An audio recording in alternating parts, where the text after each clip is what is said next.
bar. That extra gear, the first 3 steps. Huge strides in the performance. That I might not be the player I am today.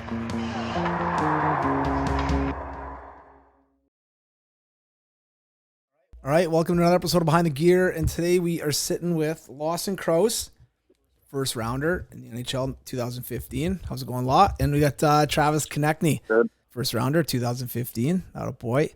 How you boys doing anyway? I know it's a kind of a weird time and unfortunate kind of end of the season, obviously for you guys. But how you guys holding up, Law? How's everything going at the home front for you? Definitely a little weird, but hanging in there just like everyone else. Just trying to stay home as much as possible, and it's getting pretty boring nowadays. I think we're going on coming up to a month, so it's been a long time, but it's been kind of nice to just relax and get the body back in healthy shape. For sure. What about you, Trav? What have you been up to? Yeah, same thing for me. It's just, I think I'm coming up on like a month and a half here. I was back a little earlier than Law, but it's difficult being home because you're back home for reasons that you enjoy. Like golfing, fishing, and whatever else we get up to, and you can't really have access to any of that. So you're kicking around the house, just waiting for stuff to open up. Yeah, it's gotta suck, man. For sure. Now you guys are pretty close, obviously, like proximity wise, where you guys are right now, just outside of London. And I remember talking a little while ago, Trav, about this, but they have the boat launches kind of like on lockdown, like guarded up and stuff with like I heard a buddy of mine has a boat and he's like, yeah, I can't even get in. Like there's like cops wheeling around there checking it out, making sure no one launches boat. Is it the same thing out your way for putting boats in the water? Yeah. Well, what it is actually I was sending Law a petition to try to open up boat launches a week ago. But if you got your boat in before the launch closed, I believe it's fine. They're just shutting the launches down to prevent like the contact of everyone throwing their boat in and touching the same dock or whatever. But they're closing that stuff down. But from what I've been reading, and hopefully the outdoor activity stuff's opening up sooner than later. Yeah, for sure. And I was listening to another podcast a couple days ago, and they were saying that Croce, like a lot of the golf courses and stuff down in Arizona are still open. Which is crazy. They are. Do you have a lot of buddies still down there, like from the team that stayed down there, that lived down there year round? Yeah, I want to say it's about probably 50-50 with the guys that stayed and went home. I was coming up to finishing my lease there, so I was like, do I really want to extend this and keep paying and then figure out that we're not going to continue to play hockey? So it's been, I chose to come home and obviously just be in Ontario. Feel pretty safe here, with what the government's been doing. I feel like they've been doing a really good job at keeping people indoors and the rules and stuff like that. So yeah, I decided to come home, but there was a lot of guys that stayed there, and their life in Arizona is kind of, it has changed, but guys are still golfing. The restaurants and stuff like that have been takeout only, but it must be nice for the guys to hit the course. Yeah, it's crazy, man. And you came up to Ontario where the weather sucks right now, and you left Arizona where it's like shorts, t-shirts that come up to this junk right now. Oh, I've actually just gotten climatized back to the cold, so it's I kind of missed it. In Arizona, the weather's beautiful and it's always warm, but you kind of skip over the seasons and the changing of the season. So it's kind of nice to be here. It's been snowing a little bit the last couple of weeks, and you can kind of get that feel of when you were a kid again, just living in Ontario. Oh, totally. Don't take a minute in Arizona for granted because I'm so lucky to live there and play there. But it's nice being home and getting back to kind of Canadian weather. Yeah, it's good for like short stints, like maybe 3-4 days at Christmas, maybe a week or two in April. But after that, like let's get out of here. I'm not here when the snow comes back. The snow is insane. It's not sticking around, so I don't have a problem with that. Yeah, it's perfect. Exactly. That's awesome. So what have you guys been doing kind of with this time, off right now? What have you guys been up to a little bit? Like Trav, what's something that you've been have you picked up any kind of hobbies or anything that you actually like maybe reading? Like, did you learn how to read through this last month at all or anything like that you're kind of picking up? Just knitting. That was kind of the one thing I got into. Perfect. No, I've been learning how to sit on the couch better than I did before. Yeah. And No back pain. That's good. I'm barbecuing lots. I mean, there's nothing really like, even if you want to take a hobby up, it's like you got to go out to get like a book or get something. So, I mean, it's not like you can't do it. It's just more or less a hassle. So I've just kind of, been playing on Xbox with my buddies. And I mean, the electric scooter thing that I told you about, like that's kind of what I've been doing, just ripping around on that and just trying to get outside. So the electric scooters, is it kind of like the ones you see downtown DC, downtown like Philly, like those like little... Yeah, those lime bird things, yeah. Okay. They're not as powerful, but it's like the battery dies on it fairly quick, but I mean, it's good enough to like get uptown and back and like around, Yeah. Now, do you feel like on a scale of 1 to 10, 10 being like John Travolta back in the day, super cool, Tom Cruise, to number 1 being like maybe that guy in high school that wasn't that cool? Where do you sit when you're wheeling down the road in a scooter? Like you sitting in the middle? You think, like, where are you on that? Like shades on, like I let my hair go. I'm just flying. No, I mean everyone's looking at this guy when he's zooming around on that thing. Like, what are your poor people? Oh yeah, what I feel like an idiot. Minus like what else? The kids ride around on a scooter. And it's even worse too. Like in Port, like just a small town with locals, they're probably thinking, "Who's this privileged kid riding around on an electric scooter?" Like walk to Max Milk, you lazy ass. Yeah, well, yeah. The good old days when there's no motor. yeah, push it. Exactly. Now you have 1 or 2 of them. I got 2. I mean, I got it for me and my girlfriend, but it's been too cold. Yeah. So like, she doesn't really enjoy it because it's so when you can get like up to 15 on it. So like really? you can clip you're really buzzing. So it gets cold. So when at one point, when Law was stuck there by himself, I just told him he could have one for a couple of days to, buzz around by himself. How was it, Law? Like, I mean, you gotta be careful. I think you can get a DUI on one of those. So no pop before. Yeah, you got to watch that for sure, man. In Law, how does that? Yeah. How does the scooter work with it with your tiny frame on it? Like you're talking 6'3", 6'4", 220. Like is that scooter hold up, or does it bend a little bit, little bow in it? Yeah. Well, I live on top of a hill, so I buzz that thing down the hill, and it shows you how fast you're going. And I think I got it up to like 35 kilometers an hour on this little scooter. I'm like, oh man, if a bolt flies out on one of these wheels or like I hit a rock or something, I'm like, this is not looking good. Yeah, no doubt. It was a little scary, but And how was it getting back up the hill when you were done your errands? You had to run on your scooter. Yeah, you're pushing up the hill. The electric scooter, it's not buzzing up the hill. You're pushing one leg. You start smelling it because it's trying so hard. Yeah. You stop halfway up and take a breather. Oh, that's great, man. That's good. What kind of stuff have you guys been doing as far as like, I know it's weird because you're kind of probably hoping, especially the first couple weeks, hoping like, man, the season's going to come back. We're going to get back into it. So I'm sure you're, trying to stay active, like kind of like you said, like trying to recover a bit and, get rid of some bumps and bruises you have and stuff like that. But now that it's been longer, have you guys been kind of getting into a little bit of like a workout routine and trying to, just in case, because I know there's talk about maybe July coming back in and stuff like that. I'll start with you, Trav. Have you been kind of doing, just some stuff from maintenance stuff, trying to keep in shape and trying to make sure that you're ready if something does pop off? Yeah, I've just been, I ran when the weather was nicer about a week and a half ago. Before that, it was getting, into the teens. So I was doing a lot of running and, yeah. I try to get like a couple walks in a day too. Just, it's not very much, but it's better than doing nothing. Yeah. And, a little bike ride here and there with the bike I got. But if it got any longer, Law and I had talked about, possibly setting up, some sort of gym equipment in one of the garages and, doing something like that. But yeah, that's kind of been what I've been up to. Yeah.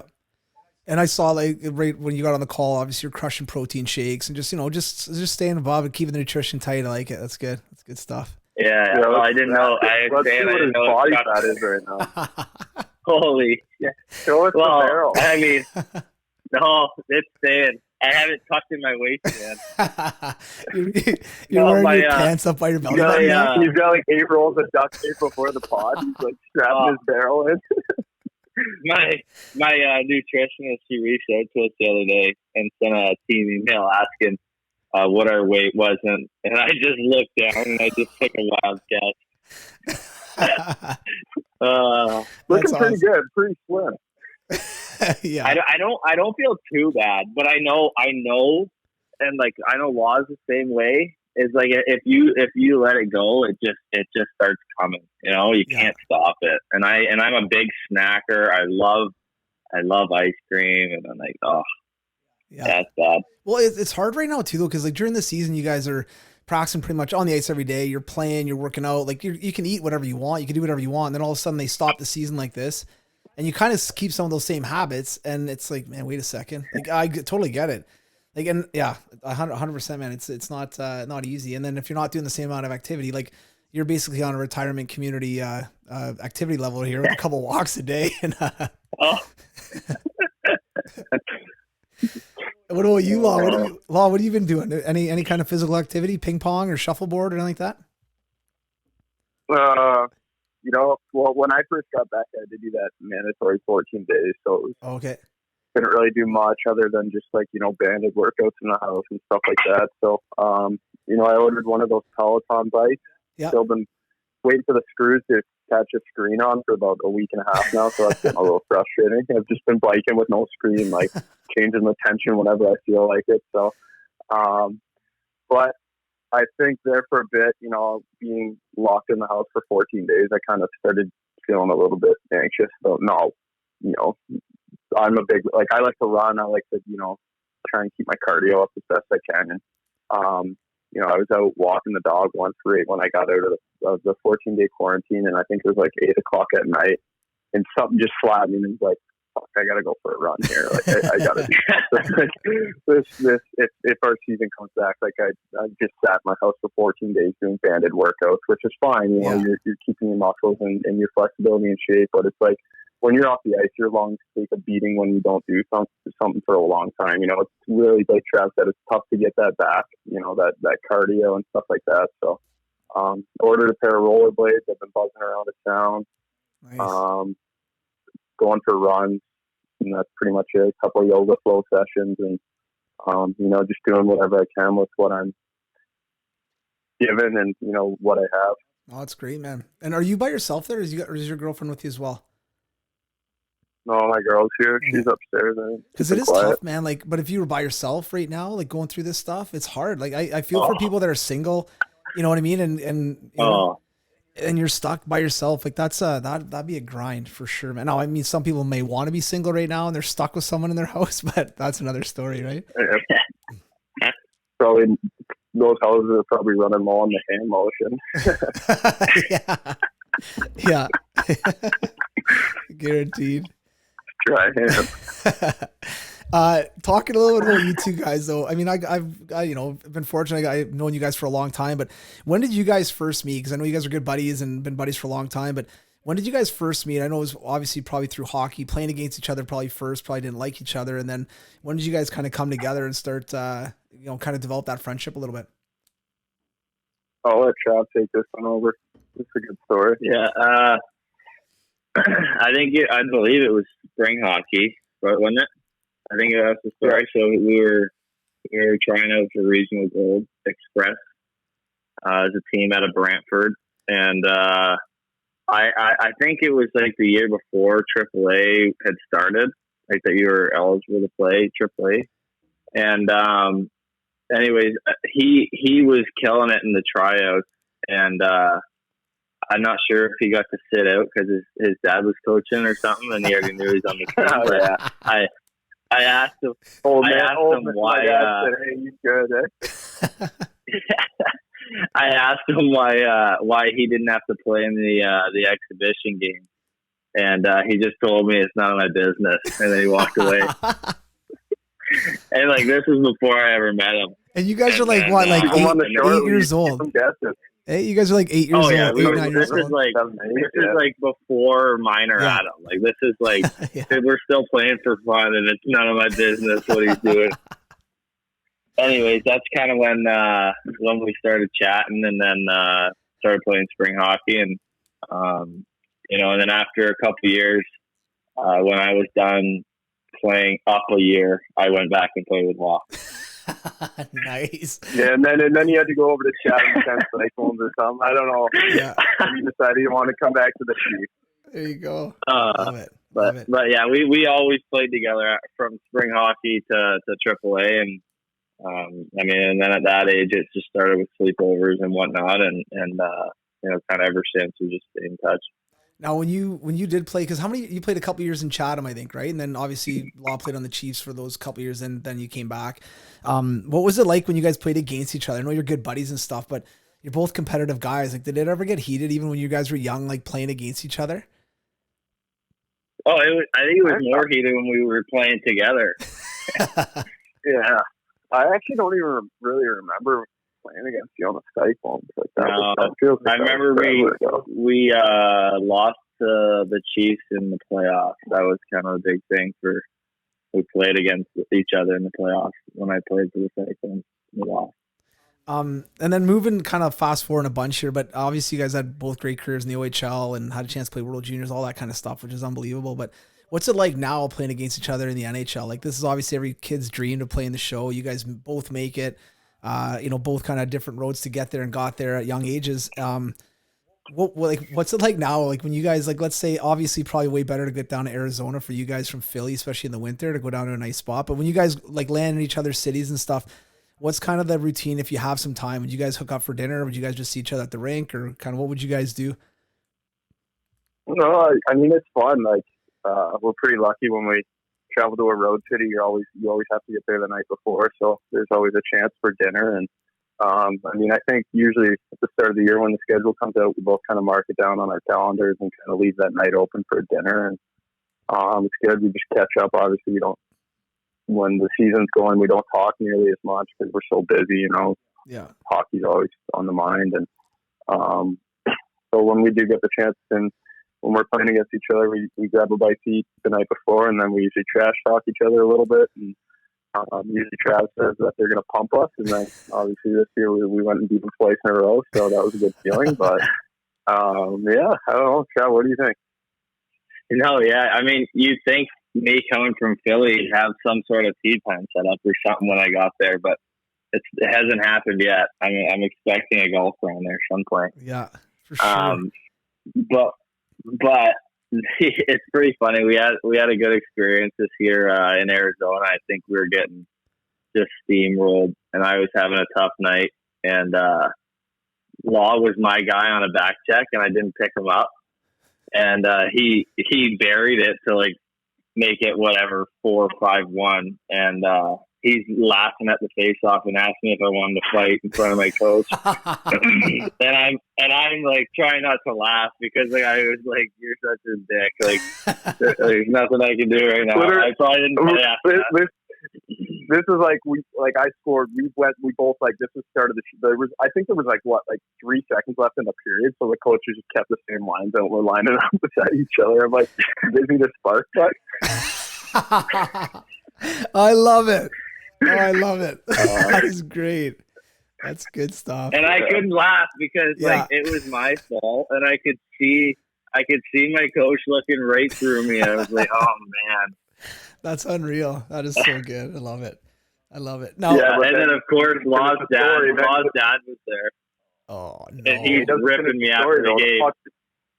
Puck drops. There's 3 seconds left in the second period. He attacks my right winger, puts him in a chokehold.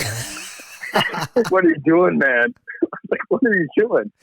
He's just begging to get teed off on now. Oh, that's funny, man. That is good. Oh, man. Yeah, Big Mikey. Yeah, we were both dying on that one. Big Mikey Crouse would have been pumped about that, eh? Oh, Travi he was all over me. Right oh, yeah. How was that, Travi boy? That was your guy, eh? Oh, that's awesome. Whatever. That is great. Now let's say you're at home. Let's say you're in Arizona or you're in Philly watching, maybe not even watching hockey. You got a night off, and I'll throw this over to you, Law. But let's say you're watching then highlights the next day or something happens, and Trav scores a sick goal. Would you send him a text, and would that text be like, "Hey, nice goal," or be like, hey, you should have put a little bit more on that. Like that goalie's not that good. Like would you carve him a bit, or would it be a nice little text?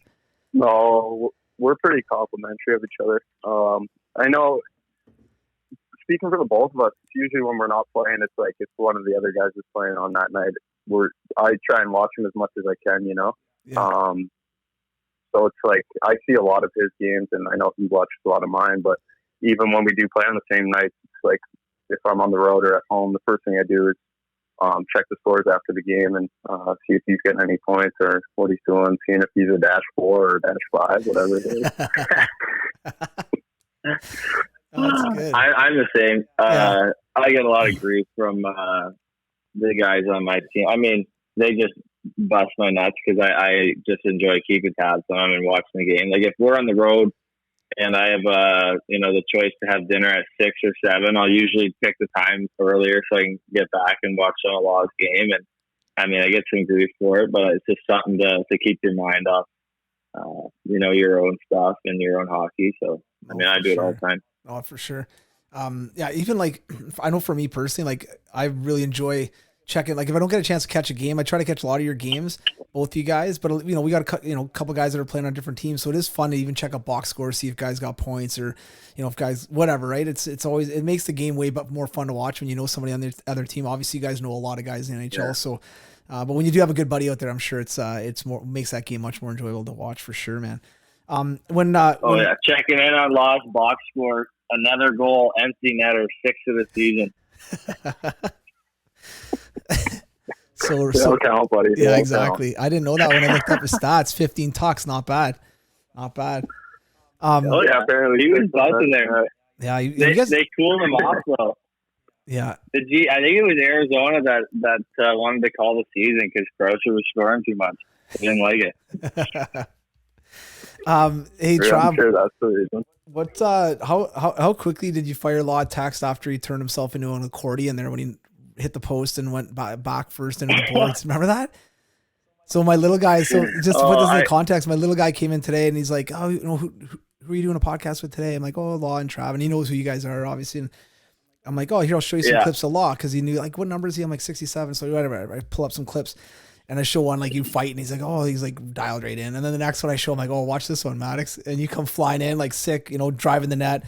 And I'm like, "Wait for it." And then you got clipped, and then I was like, "It looks so bad, obviously in slow motion." I remember texting you, I think the next day to say, "Man, are you okay?"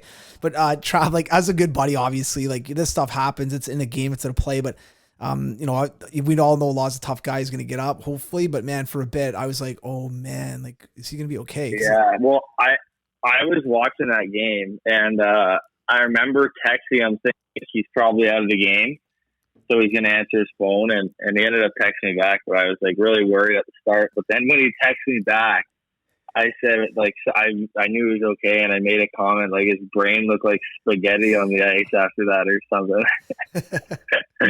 That was a tough one. Wow. Yeah. Were you kind of scared though, man? Like when you first hit, it looked like you were like, "Okay, wait," like you almost like. Looked like you paused for a second, like, okay, like kind of checking everything, and then okay, then you seem to be kind of okay after that. But that must have been a scary moment, man. Yeah, I mean, I was just trying. I think it was almost like a partial like 2-on-1 break. Like I was just trying to jump up to maybe get behind the defender for a little quick chance, and I kind of got down on my awkward foot, and then my foot kind of split out. And actually, when I was sliding, like obviously it's happening so fast, and you're like, you don't really have a chance to do anything, right? Like you're just trying to go in and protect your neck from going into the board. But then I smoked the post, and it like spun me around, and then I went in.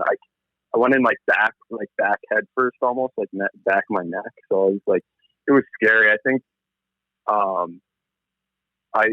think I was out there for a split second or two because, it just felt like instantly the trainer was on top of me, and I know one of my line mates came over, and he like was looking down at me. He was like, "Are you okay?" And I remember looking at him, being like, "What the hell just happened?" Like it just happened so fast, and I went in so hard that. I mean, I remember watching it over again, and it was just giving me chills. I'm pretty lucky. I think if I go in there in a little bit of a different angle, like who knows what happens to my neck. And watching the video, it was crazy how silent that arena was. Staples Center in LA, which is usually a pretty good arena to play in, and you could have heard a pin drop in there. So obviously very lucky that I didn't come out of it with anything too major. Obviously I had to do a couple of weeks of rehab on my neck and stuff like that, but yeah, it's very lucky. Oh, for sure, man. It's always I mean, any kind of injury is scary, but especially something like that at that kind of speed, you know what I mean? It's nuts for sure. What are some of the best rinks to play in though? Like you said, Staples Center's got a kind of a good atmosphere, good spot. If you guys are like, let's say you had to plan your two best cities to go play in back to back, what would your two best cities be, Trav, that you love playing at for whatever reason it is? Maybe they got good restaurants, they got a good vibe, the rink's cool. Are there two or three spots that you kind of love playing in? That's tough to say. I mean, I love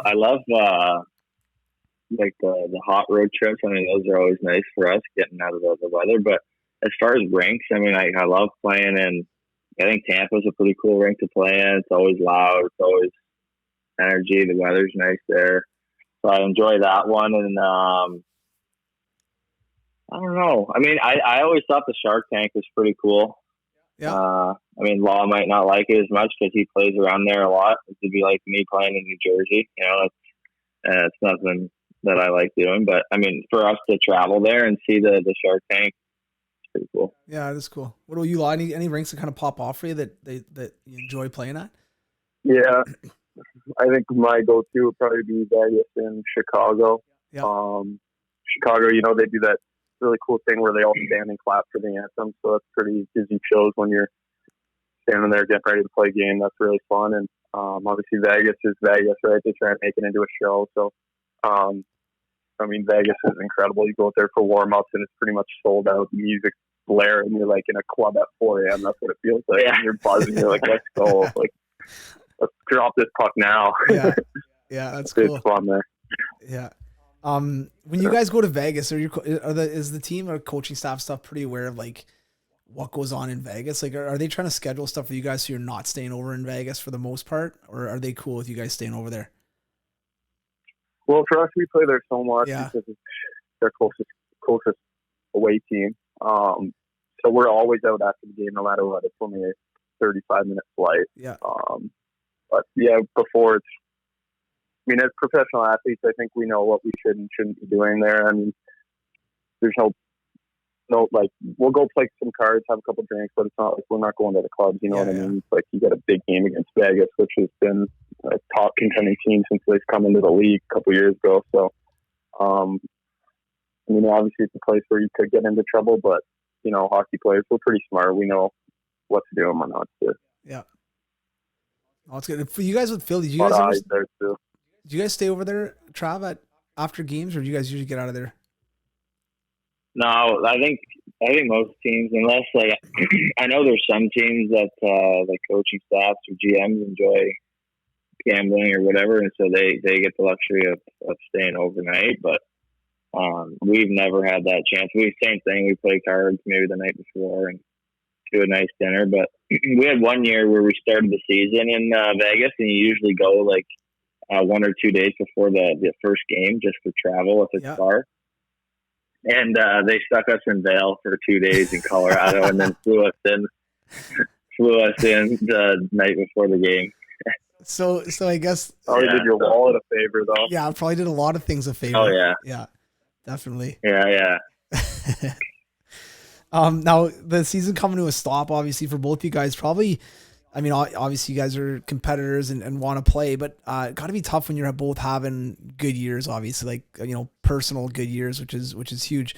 But like looking at what's going on right now, is it realistic to start the season back up in July? Do you think? Like, do you think as players right now, do you think it's something that like is going to be good for you? Not you guys personally, but just as all the players. Like, you think it's something that's going to be able to be done, number one, and number two, is it going to be the right thing to do for the players and their health and their, you know, kind of playing potentially that to August, I'm assuming, and then starting again in October. I don't know exactly how they're going to lay the whole thing out, but I'm sure you guys have heard this a little bit, but what are your thoughts on it? Like, do you think it does make sense, or do you think it just kind of scrap the season and keep moving?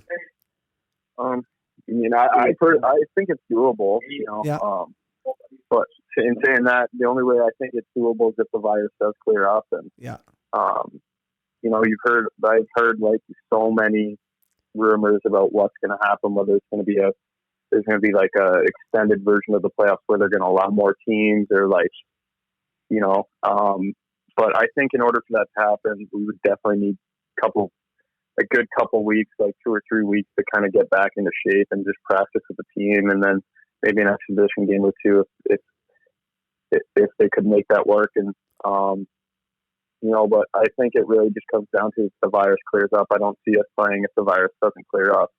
Yeah. I think there's just too many health and safety rules that are kind of out of our control. But I think if we do see, you know, we're kind of getting to that peak where we're kind of almost at our max cases, you know, where it's starting to slow down a little bit. So it feels like it does continue to slow down. You know, I think there probably will be a good chance that we will be trying to finish.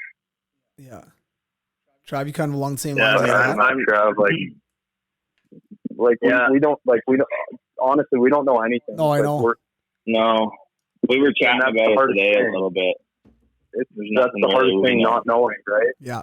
It's like what you're trying to keep your body as best in shape as you can, like thinking like, you know, obviously having the attitude that you are going back to play, but it's so hard when you don't actually know. For sure.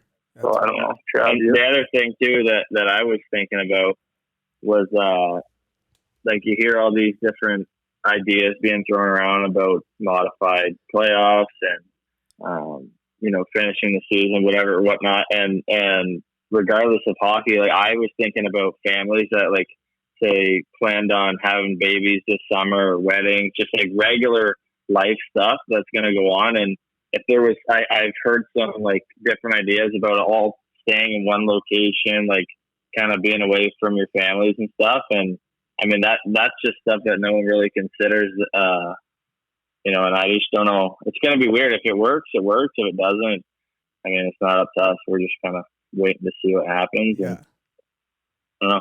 Yeah, no, I thought about that too, because it would kind of suck for, you know, that all you players and GMs and everything, all the personnel being in one spot, and like you said, like moms, dads, you know, wives, potentially kids, like, you know, probably not all being able to go there. So that is a weird situation for sure. It'd be like a month road trip or 2-month road trip, you know, which is crazy. I mean, from a money perspective, I think it's probably smart if we do play, but you know, from a health and safety kind of risk, you're pushing your limits a little bit, right? Like this best hockey in the world, and it's not like we can just flip the switch and jump back on the ice after being off. You know, it's been already a month and a half. Like probably by the time this clears up, like if we're going back in May for a training camp, like we're off the ice for 2 months. It's not like we can just flip the switch and be like, oh my God, we're mid-game shape right now. You know, it's going to take a while. So yeah.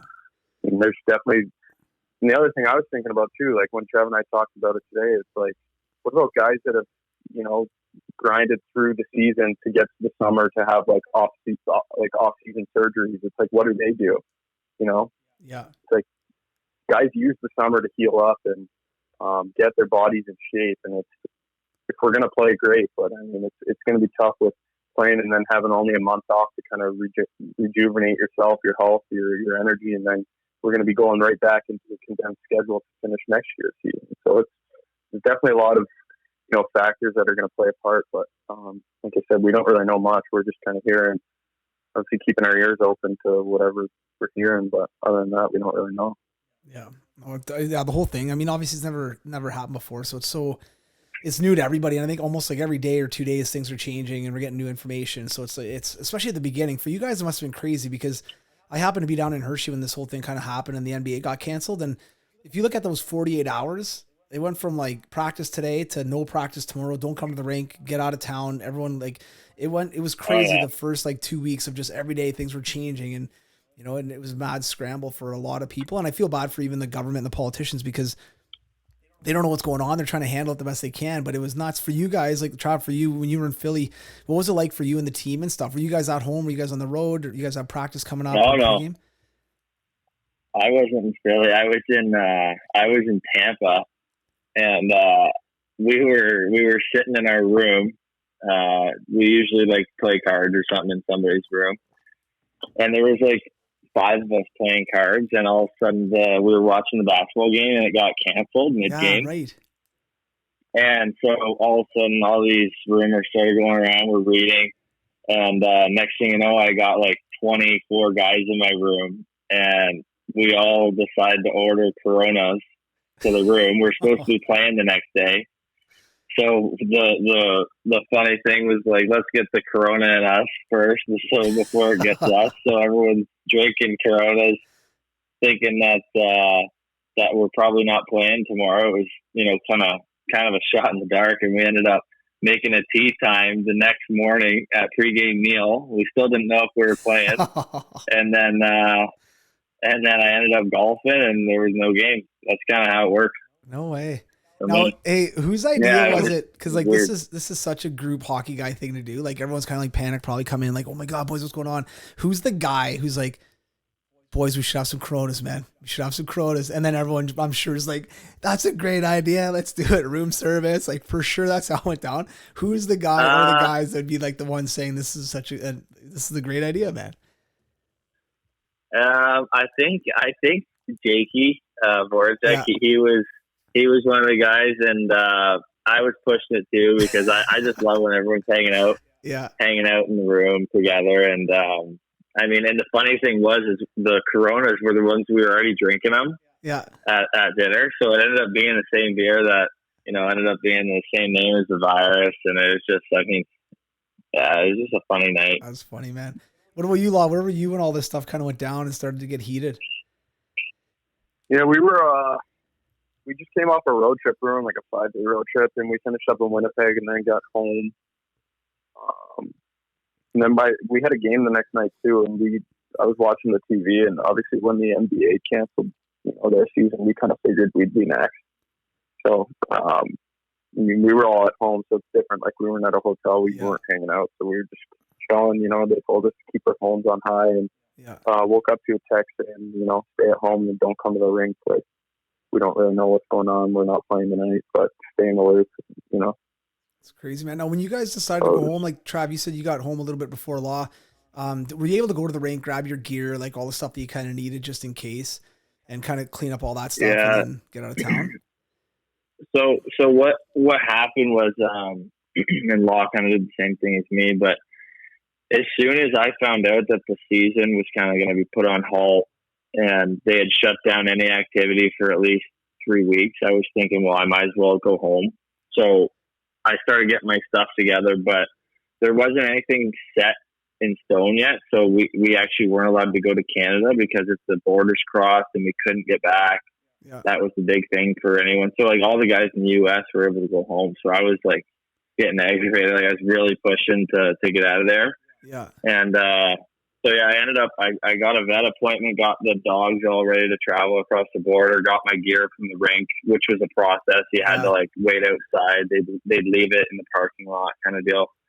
And then, through a couple of connections, I just left my car in Philly and got a private flight and got straight home probably within like 3 days after the season got canceled. And I've been home ever since. Yeah. Oh, nice. That's awesome. Yeah, I was just like, I was hanging out in AZ. I mean, the league kind of sent us a memo like, hey, as soon as it was canceled, we kind of had to do like the 14-day quarantine, stay at home, stay inside, and, only leave the house when it's urgent, like if you need groceries and stuff like that. So we were kind of just doing that for a bit. And they had memos going out like pretty much every 15 days, whether they were going to extend it or not. So as soon as that first one ended, and we saw the second memo come out being like, hey, we're going to be another 30 days here. I was like, hey, we might as well go home, My girlfriend, she couldn't be in the States she can't be there for longer than 6 months. So it actually worked out well getting her back to Canada. And, but yeah, I went out for a few rounds of golf there. It was nice. But other than that, I was just hanging out and same thing. Flew back here and now it's just seems like every day is kind of running together now at this point. Yeah, it's crazy, right? It's so weird, man. Especially when you spend like a pretty, you guys are social, you're around teammates and all the time. And now you can probably see 3-4 people a week, right? It's crazy, right? Oh yeah, doing it on the kitchen table. I never got my gear though because I was like, I'm not going to be able to skate anywhere. Like, you're not going to be able to go to the rink. So I just I texted my trainer. I was like, hey, like if I need my gear and stuff opens up, like, can you just ship it to me like in Canada? And he's like, yeah, no worries. Like, yeah, perfect. So I just kind of over there, like a couple sticks here, but other than that, just sticking gloves here. rollerblades. Now, did you have to? You must have had to fly commercial, not private, like your buddy Travis. You had to take commercial flight. No, I waited. So I was I was 3 weeks after he went home, so I had to go private too. Oh, you did? We were actually looking to go commercial, but at that point the borders were all closed, so it's like you couldn't get a direct flight home. Gotcha. Because you have to, like, the border, it's like no one's really flying into Canada anymore because they closed it for only essential service. So it's like, I'm not driving 35 hours staying in random hotels throughout throughout USA, you know? So it was like, you didn't really have a choice almost. Yeah. Sick. You guys got good flights home. I'm jealous. That's awesome, boys. Good job. Nice work. So moving forward though, like as far as being, obviously being NHL players and things like that, this kind of puts things into perspective a little bit as far as like how quickly things can change. And it's kind of nuts, right? As far as everybody's been affected by this, obviously. And it's been one of those things where it's global. So the whole entire world's going through the same thing, which I guess makes it maybe a little bit easier to digest and to swallow and stuff. But I know you guys are missing teams and missing, the guys that you guys play with. If you guys look at kind of the team that you're on this year, Trav, with the group of guys you have, are there any guys over your first couple of years in the league that have kind of really like been a bit like kind of mentors to you a little bit, or someone that's kind of taking you under your wing or kind of showed you way, and maybe even just someone that you like to watch because they're just a pro, or they just they address things the right way, or they do things the right way? Is there anybody that is kind of, or a couple guys that have been like that for you while you've been in Philly? Yeah, there's been a number of guys. There's some guys like G and Jake and certain guys that have kind of been there, the leaders for me, as I've been there the whole time. But there's also been guys that have moved on. A guy like Mark Streit that played first year and won a cup in Pittsburgh. A guy like that was somebody that I definitely learned a lot from, and just how to be a pro and good person. And and you'd never know it, but he's like a hero back in Switzerland, and you'd never know. He just goes about his business. And but yeah, guys like G and Jake, they set the example. Just how to handle being a pro. And G's our captain, and he's the hardest working guy on the team. And everyone can say it is what it is, and he has to do that, but he's just a competitor, and it just wears off on everybody on the team. Oh, that's cool, man. And for you, Trav, is there anybody that, because every once in a while you can kind of cross the line a little bit, maybe on the ice or maybe in the locker room with the boys, maybe you take a jab too hard at one of your teammates. Is there anybody that's like reeled you in and said, hey, TK, like, let's just maybe knock it down a notch? Has anyone done that to you? Not really. Don't lie. Sorry, what's the question though? Anybody have to like rein you in? Like anyone have to like just say like, hey, Kay, like maybe you went too hard at somebody on your own team, even, or even on the ice, like, because you had some great chirps this year. You had a couple good mic'd up sessions. Yeah. Coots is probably one of the only guys that he loves, like me and him are good buddies, and we chit chat, and he knows the way I am, but he definitely like gets after me. Like during games, he's like, TK, like, shut up, you're gonna piss him off, and then he's gonna start playing good or whatever. He just he's probably the one guy that brings me back in sometimes, but yeah. No, sometimes he likes having fun too, because most of the time at the rink I'm just being a goof, playing around and taping guys' gloves together or whatnot, putting tape on guys like chin straps and stuff before practice. But yeah, everyone's pretty good with it. Oh, that's good, man. And what about you, Law? Any kind of leaders there, or guys that you kind of gravitated to a little bit or learned a lot from your first couple years kind of in the league and being around? Yeah, I think that's probably something that happened like early on in the career. I think nowadays you kind of just have to push yourself. And I was pretty lucky. I got to learn under Shane Doan, and I was there for his last year in Arizona, so that was pretty special. And obviously a huge NHL veteran that's done a lot of positive things and a lot of great things in hockey. And I think he's done pretty much everything but win a Stanley Cup. So it was kind of cool to learn from him. He's such a nice guy on and off the ice, and just like Trav said, he was such a competitor, and he was always working hard, always saying the right things and doing the right things. So I was very fortunate to get a year in with him, and especially as being a rookie, it was phenomenal. And same thing, guys like Radin Verbata, they were there my rookie year. So those guys, I was sitting on the bench watching them play their thousandth NHL career game. So it's pretty cool as a 19-year-old kid sitting there learning from two of those guys. That's amazing for sure, man. And for you, and that kind of another question for you, who was the guy or the fight, I guess, that you kind of had to kind of answer the bell or step in or help a guy out? Who's one of the guys that you fought that you're like, oh man, like this, maybe I shouldn't have picked this one right now? Are there any fights kind of ring up? I saw a couple of great ones. Like you've had some wicked ones with some tough guys, man. But is there anybody that pops off that you're like, Chris Stewart? Yeah, I mean, Stewart, my rookie year, he fed me about, I want to say 30 left. It was funny. That's a long story though. It was a good game. I forget the score of the game at the time, but it was like end of the second period. And there was a little bit of like a scrum with all the guys on the ice. And Mikko Koivu was out, and he was going at Oliver Ekman-Larsson. And they were just chirping, and Koivu's glove dropped off. And I was just like, man, like, pick your glove up. Like, you guys aren't fighting, And like, I wasn't doing anything bad. Like, I was just like, pick your glove up. You guys aren't going to fight. And I was skating back, and the period was over, and I looked to my right, and I see Stewart's leg hanging over the bench, and he's just like death staring me, right? He's like, "You're effing done. Like, I'm coming for you." So I go into the locker room, and it's second intermission. I was like, "Boys, I think I just woke up Stewie." And all the guys are like, "Oh, you're fine. You're fine. He won't do anything. You're fine. You're good. Whatever." So on first shift out of the third period, I get out there. It's like 16 minutes left. I'm on the far side of the ice. Someone changes. I see him come over the boards, and he's coming right for me. I'm like, oh my God, here we go. And, there could have been a chance there where I was like, screw this, I'm not doing this. Like, I'll just get out of here. But I was like, you know what? He's doing his job. I'm just part of the game, right? So I just dropped my gloves, shed my elbow pads. I was like, here we go. Let's hang in here. So then we square off, and he lines up like he's a righty. And I had no idea at the time. And before I knew it, I was just getting fed by punches. And I think I ate about 6 of them before I realized they were coming from his left. And then out of the corner of my ear, I can hear Luke Shen screaming at me, "He's a lefty! He's a lefty!" So I'm sitting here, 19-year-old kid, fighting Chris Stewart, and this guy is just teeing off on me, right?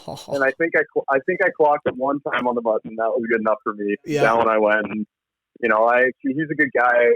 When I was had my brief stint in Toronto training at BioSteel Gym, he was there too, him and his brother. So we chatted, and guys grow respect for that. When you stick in there and you show little balls, and win or lose, guys see that. And I had a lot of guys on my team come up and say, good job hanging in there. Like, it's just kind of a respect thing where it was like, hey, you're not afraid to answer the bell, So. But yeah, that was probably that was a good one. Yeah, man. You know what though, Law, like for a 19-year-old to step up and fight like a legit tough guy like in the league for a while, that is huge. And going in the locker room after that game, or you get booted out, but man, I'd be safe to say every single guy in your team came up to you and said, "Hey, way to go, Law. Hey, nice tilt, buddy. Good job." Like I bet you every single guy, and win or lose doesn't matter. Those guys are like, you got balls, man. Like. And that's exactly right. Like I'm walking through the locker room after the game, on my ditch, drinking a protein shake with welts on the back of my head, and guys going like, "Good job!" And I'm like, "Did you guys watch that?" Or tell me good job. But no, you live and you learn, right? Yeah. Hey, when part of the game. When you jumped in the shower that night or the next morning and threw shampoo on your head, and you just started like regularly shampooing like you normally would, how sore was it? Like those bumps, man. Oh man, the back of the head's the worst. Like when you get drilled under the bucket on the back of your head, like that little kind of those little 2 bones on each side, those are the worst. And those welt up, and it's like you're just washing your hair and you're just brushing over it, and you're like, that's a little sensitive there. But, definitely had some welts after that. Back in the day when I had hair, when I played junior, I got into a fight actually. Thomas, who scored the World Junior winner, his dad played junior. I ended up playing against some kind of small world or whatever, but And him and I got into a fight, and he was a skilled guy, but he's like whatever. And him and I got into a fight, and same thing, is through lefts. I think I got caught with a couple like big ones on the back of my head. Didn't think anything of it, like whatever. And I went to shower, and same thing. I was like, started rubbing my head a little bit, like, oh man, like for 2-3 days, it just killed. I was like, geez, yeah. Worst. I think the worst is you're wearing a helmet every day after that. Yeah. Putting on your helmet for practice, putting on your helmet for a game, like, and it's sitting right there. Like you're not getting away from it. Totally. Now, Travi, have you what's a nice little skirmish that you got into, little tilt that you got into? Because you've had a couple little ones. I've had a couple. I mean, they're nothing like boss fights, but they're just. I mean, mine are more or less just like sticking up for a guy quick, and like they're like a minute fight. Not even a minute's a long one. Sorry, like they're like 10-second fights. Yeah, who are you, Rocky Balboa over here? From 12 rounds? Just teeing off. I'm gassed 10 seconds in. No, I mean, I got in a couple. My hardest one was probably when I fought Oshie, just because he was a lot stronger than me. So when I was swinging, I was just swinging from the back, hoping that he was going to connect with one. But I usually don't connect. If you go watch him, I'm just throwing quick and going uppercut over, up or over. Just make it look good. I don't think I've had one. You're going for that one magic punch. I had a couple fights this year where I didn't even land a punch. I was just like, what am I doing? And my dad on the phone after, like, dude, you're going to get hurt, man. You're going to get hurt. He's like, Dad, listen, like, in the heat of the moment. Like, yeah, totally. Totally. Yeah. But Trav, same thing with you though. Like even like, as a guy who's maybe not, not playing a fighter role or a tough role, you go in the locker room after that, after stepping up for a buddy or teammate. I mean, every single guy in that locker room is like, hey, way to go, Trav. Win or lose, doesn't matter. It's just, you answer the bell, you're a team guy, you jump in and help out. Like, and that's one of the things, even for younger players out there, is you don't have to be tough. Like everyone's a little bit scared getting into a fight. Even a guy like Law who does it a little bit, and you're still like, no one wants to go out and fight. Like rather play at the puck a bit and snap it around rather than, having a chuck. But it's such a respect thing I find for locker room, for the boys, for, just being a team guy, Oh yeah, guys had stuff and just goes a long way. Yeah. I had so this year we were playing in Boston, and I laid a hit, and the guy I was pretty mad, like we were down, so I was trying to get a little bit of energy for the guys and just get in on the forecheck. I think when you kind of jump first in on the forecheck and you can kind of rub a guy out and put him on his ass, that's a pretty good feeling. So I was trying to do that, and the D-man kind of like tried to dodge it, but I was already fully committed to it, and I stuck my elbow out a little bit, and I clipped him right in the button, but like I wasn't like directly trying to hit him in the face. I was just trying to get a piece of him so he wouldn't blow by me. And then my coach goes like, hey, what are you doing? Like trying to hit that guy when he's coming at you full speed, like, right. Soft lock him. Right. Yeah. So I was just trying to get a piece of him just so that he couldn't go full speed by me. And I ended up clipping his head. Next shift, I got a 2-minute elbow penalty. And then next shift out, skating up to the face off circle. And I got the Dan Ochara. No way. Breathing down my neck. He's like, you're gonna do that, you're gonna answer the bell. And I was like, no thanks. But he had his, like, I think it was his 1500 NHL game that night, so they were giving him like the big ceremony before the game.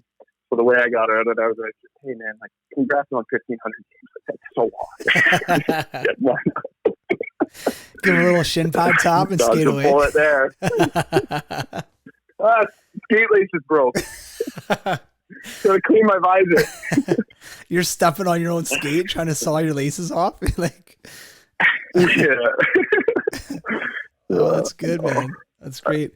Listen, boys, I really appreciate this. I won't keep you guys for long. I got one more quick question. You guys have played in the league for a little while now, obviously. So, who are a couple guys? One guy, two guys, doesn't matter. But when you, like, obviously you've played everybody a bunch of times, but who are some players that maybe that we don't know? Like, obviously the Crosbys, the McKinnons, things like that. But who are guys in your mind that are just maybe under the radar, but man, they're sick players, or they're just like, they're gamers, they're guys that maybe that you guys have a lot of respect for. So I'll start with you, Law. If there's anybody, one or two guys in the league that, maybe aren't the well, they could be some of the top tier guys, but other guys that are just, man, they're legit. They're team guys. They're Cool. hardworking, skilled guys. Yeah, that's a good question. Because you think of like guys, obviously. Like, I mean, I got one. Like, it's like, yeah, you go ahead. Go ahead, Travi.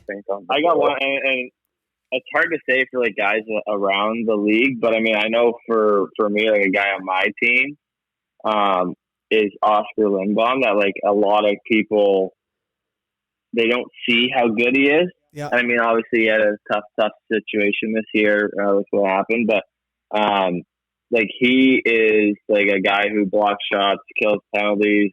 He'll score probably 30 goals in this league, and like he just slides right under the radar. You know what I mean? Yeah. No one knows really who he is, where he's from, you know, what kind of style player he is, but like he's like one of those undercover going to be all-star guys. So. Yeah. No, that's perfect. Yeah, exactly.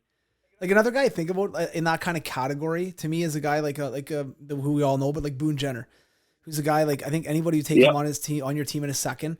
He's not a highlight reel guy, but he makes great plays. He's smart. He'll play on the fourth line if you need him to. He'll play on the second line if you need him to. He'll play on the power play. He'll kill penalties. Like just one of those guys that sometimes maybe isn't on like the top 20 players in the league at the time, but he's just a guy that like you'd want on your team, or a guy that's hard to play against. Cause sometimes these guys you're playing against on the second, third line that no one really knows, but man, they're hard to play against, hard to get pucks off of their, you know what I mean? And there's guys like that, right? So I don't know if anyone pops in. I mean, in my eyes, I think Law, he's a lot like that, you know, like not to pump your tires, but like a guy that's responsible, scores goals, kills penalties, you know, like coach wants you out in the last minute, like, oh yeah.